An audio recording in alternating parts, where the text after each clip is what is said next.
Hello, my beautiful people. Welcome back to our channel and also Kinjal's Kitchen. આજે હું બનાવવાની છું Maggi. સાદી મેગી નહીં, આ એકદમ ડિફરન્ટ ટાઈપની મેગી છે વિથ ભરપૂર lots of vegetables, paneer and cheese. અને જો તમારા બચ્ચાઓ મેગી ખાતા હોય અને વેજીટેબલ્સ બહુ ઓછા પ્રમાણમાં ખાતા હોય તો તમે આ ટાઈપની મેગી બનાવીને બચ્ચાઓને વેજીટેબલ્સ ખવડાવી શકો છો વિથ ભરપૂર પ્રોટીન અને વેજીટેબલ્સ. તો હું તમને ઇન્ગ્રીડિયન્ટ્સ બતાવી દઈશ અને તમારો જાજો ટાઈમ લીધા વગર આપણે રેસીપી સ્ટાર્ટ કરી દઈ. અને હું પણ આ રેસીપી ફર્સ્ટ ટાઈમ જ બનાવવાની છું, સો હું પહેલાં ટેસ્ટ કરીને તમને કહીશ કે મેં કેવી બનાવી છે and then I share this recipe with you all. તો બધા જ ઇન્ગ્રીડિયન્ટ મેં અહીંયા રેડી કરીને રાખી દીધા છે અને હવે તમને બતાવી દઈશ.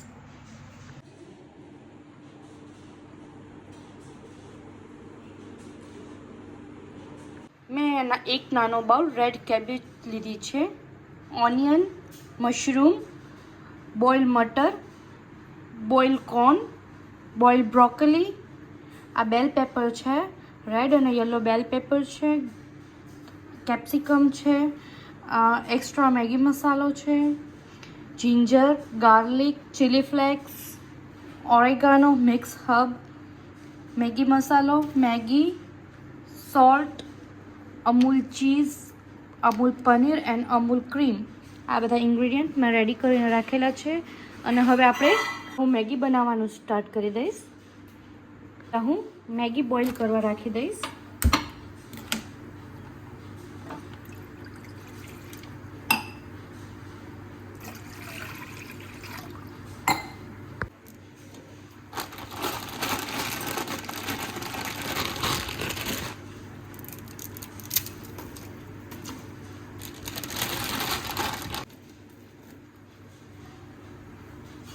મેગી બોઇલ થાય ત્યાં સુધી હું પનીરને સોટે કરી લઈશ, એકદમ લેસ ઓઇલ નાખીને.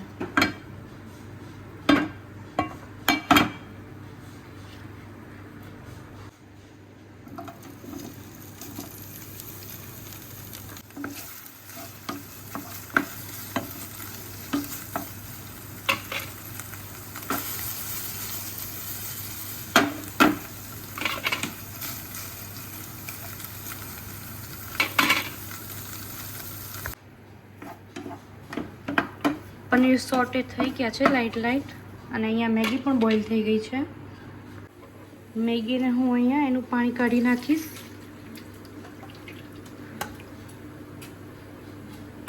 અને આવી રીતના ચાળણીમાં રાખી દઈશ અને એની ઉપર થોડું ઠંડુ પાણી નાખી દઈશ જેથી તે ઓવરકુક નહીં થાય અને કુકિંગ પ્રોસેસ એની બંધ થઈ જાય.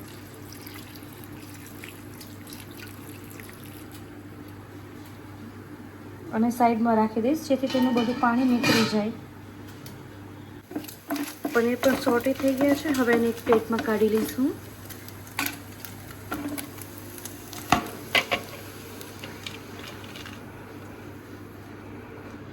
હવે એ જ પેનમાં હું મશરૂમ રાખી દઈશ સોટે થવા માટે.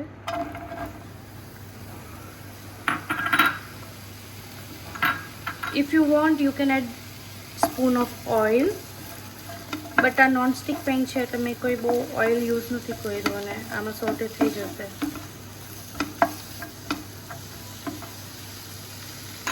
તમે મશરૂમને સ્કીપ પણ કરી શકો છો જો તમે ના ખાતા હોય તો.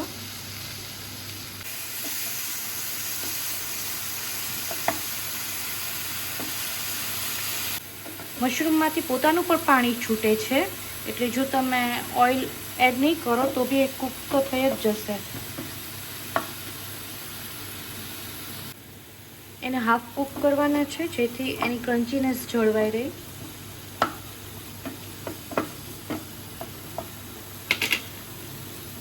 પિંચ ઓફ સોલ્ટ એડ કરીશ મશરૂમના ભાગનું.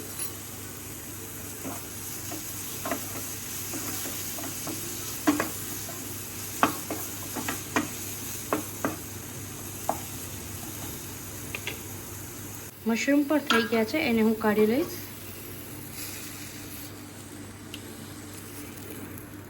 એ જ પેનમાં I use half a spoon of oil. થાય એટલે હું એમાં ગાર્લિક નાખીશ, જીરું નાખીશ,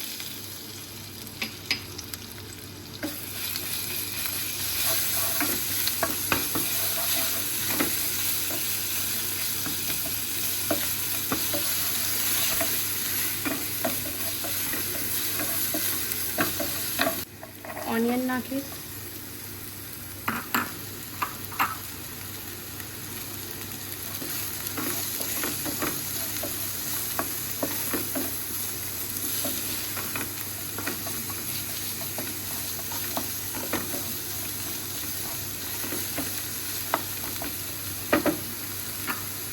રેડ કેબેજ નાખીશ, રેડ બેલ paper, yellow bell paper, capsicum,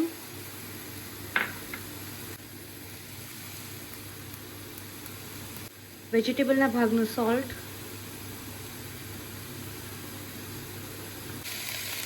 બધું મિક્સ કરીશ અને મીડિયમ ટુ હાઈ ફ્લેમમાં એને કૂક કરવાના છે.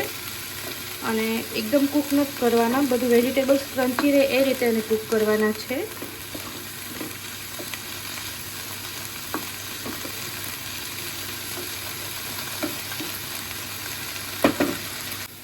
હવે હું એમાં બધા બોઇલ કરેલા વેજીટેબલ્સ નાખી દઈશ. સ્વીટ કોર્ન છે, બ્રોકોલી છે અને વટાણા.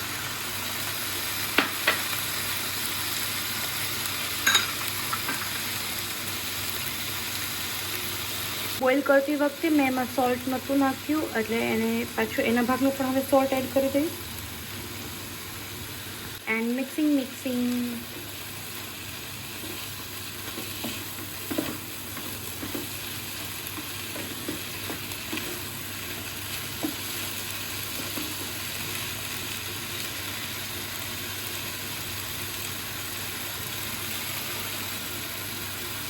This salted vegetables look really delicious. આમ પણ આને ખાઈ શકાય, સરસ લાગે છે.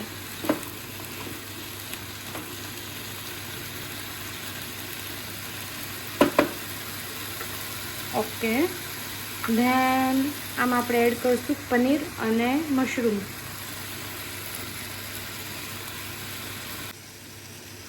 Again mixing.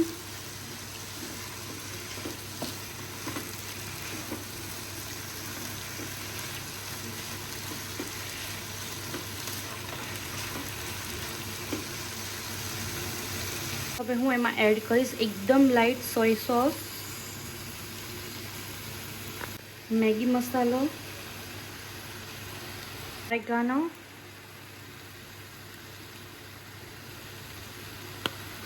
Hub, flex. પાછું મિક્સ કરી દઈએ.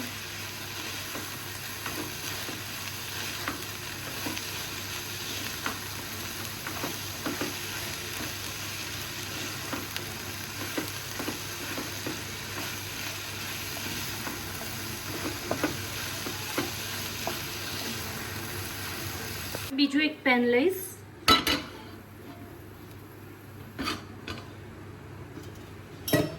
એમાં પાછું હાફ સ્પૂન ઓફ ઓઇલ નાખીશ.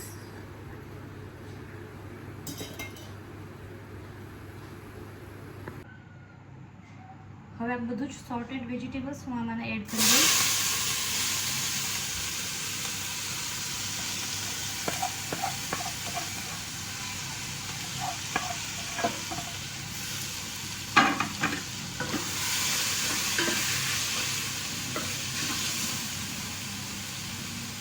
મેગી એડ કરી દઈશ અને વ્યવસ્થિત રીતે બધું એડ કરી દઈએ, મિક્સ કરી દઈશ. બધું વ્યવસ્થિત મિક્સ થઈ ગયું છે. હવે હું થોડું ક્રીમ એડ કરી દઈશ. ફોર્કથી એડ કરીશ, ફોર્કથી વ્યવસ્થિત હલાવીશ.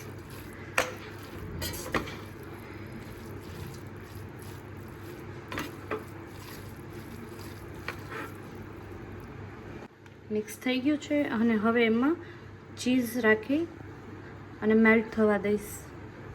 એને 2 મિનિટ માટે ઢાંકી દઈશ જેથી વ્યવસ્થિત મેલ્ટ થઈ જાય. ચીઝ મેલ્ટ થઈ ગયું છે. હવે એને થોડું ઓરેગાનોથી ગાર્નિશ કરીશ.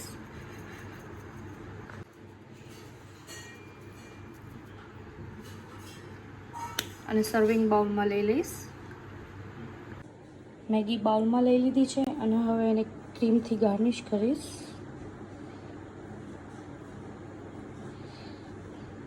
કેબેજ નાખીશ ઉપરથી.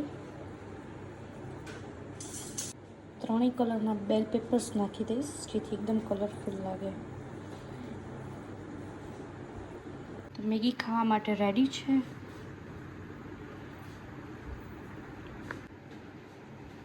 અને મેં મેગીનો ટેસ્ટ કર્યો તો બહુ જ સરસ બની છે. તમે પણ ટ્રાય કરજો તમારા ઘરે. Thanks for watching my blog. Video પસંદ આવે તો મારા પેજને લાઇક, શેર અને સબસ્ક્રાઈબ કરી દેજો. Thank you.